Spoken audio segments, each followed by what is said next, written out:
আসসালামু আলাইকুম গাইস, তোমরা সবাই কেমন আছো? আশা করি সবাই অনেক ভালো আছে। ইয়েস, আমিও ভালো আছি। তো আজকে আমি তোমার সাথে জেনারেল ডায়েরি কীভাবে বানাবো ওটাই শেয়ার করতে যাচ্ছি। তার আগে দেখার আগে ভিডিওটা সাবস্ক্রাইব করে লাইক করে আমার পাশে থাকো, ধন্যবাদ।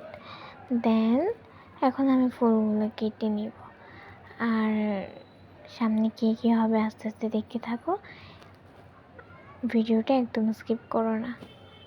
দেন আমি এখানে ফুলগুলো কেটে নিয়েছি। দেন হচ্ছে যে আমি অনেক সাজিয়ে নিয়েছি। এখানে আমি ফুল দিয়ে ডিজাইন করে নিচ্ছি। তোমরা চাইলে অন্য ডিজাইনও করতে পারো।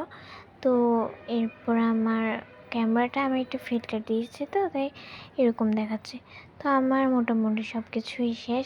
তো আরেকটা জিনিস বাকি, আমি এখানে নেল পালিশ দিয়ে ডিজাইন করে নিচ্ছি একটু করে। তোমরা চাইলে এখানে গ্লিটার পেন ইউজ করতে পারো। আর আমি এখানে ড্রাই লিপস্টিক দিয়েছি। তো আমার ভিডিওটা এতটুকু। তোমরা অবশ্যই সাবস্ক্রাইব করবা। আর ভিডিওটা তোমাদের কেমন লাগছে অবশ্যই কমেন্ট করে বলবো। আল্লাহ হাফেজ।